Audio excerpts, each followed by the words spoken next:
Hello বন্ধুরা, তোমরা সবাই ভালো আছো? আমিও ভালো আছি। Welcome to my channel. তোমাদের সকলকে আমার চ্যানেলে স্বাগত। আজকে আমি করতে চলেছি আলুর দম। এখানে আলুর দম করতে আমি এখানে একটা আলুকে 2 টুকরো করে পিস পিস করে নিয়েছি, বড় বড় করে।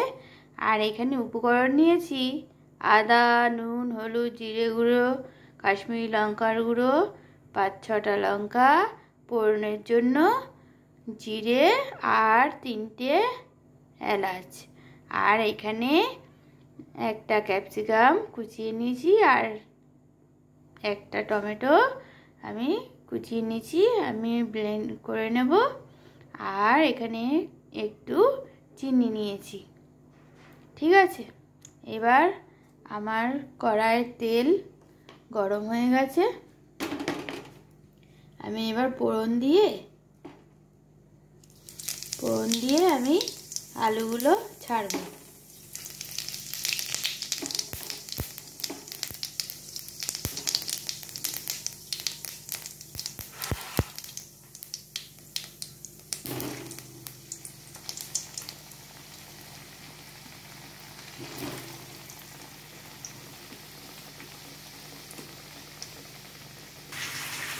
আর এখানে নিয়েছি সামান্য টক দই। একটু টক ঝাল মিষ্টি না হলে আলুর দম চলে।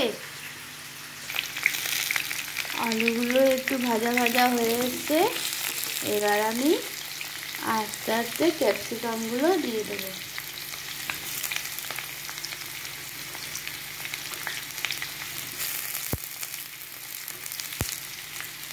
এবার বাটা মশলাটা দিয়ে দিলাম।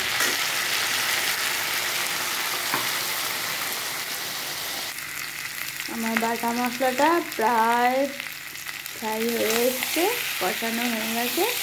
এবার আমি ড্রাই মশলাগুলো নুন, হলুদ, লঙ্কার গুঁড়ো, জিরে গুঁড়ো, একটু মিষ্টি সব দিয়ে দিচ্ছি।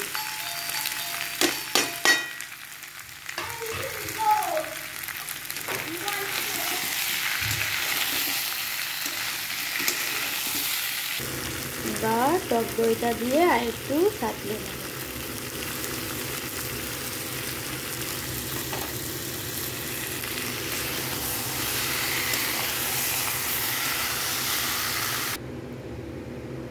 আমার আলুর দম প্রায় কষানো হয়ে গেছে। এবার জল দিয়ে ফুটতে দিয়েছি। এবার আলুগুলো সেদ্ধ হয়ে যখন একটু ঘন হয়ে আসবে ঝোলটা, তখন ঘি আর গরম মশলা দিয়ে নামিয়ে দেবো। নিরামিষ তরকারিতে ঘি গরম মশলা ছাড়া চলে? আমার এই রেসিপিটা যদি তোমাদের ভালো লাগে তাহলে তোমরা লাইক, কমেন্ট, শেয়ার করো আর সাবস্ক্রাইব করে আমার পাশে থেকো। Thank you.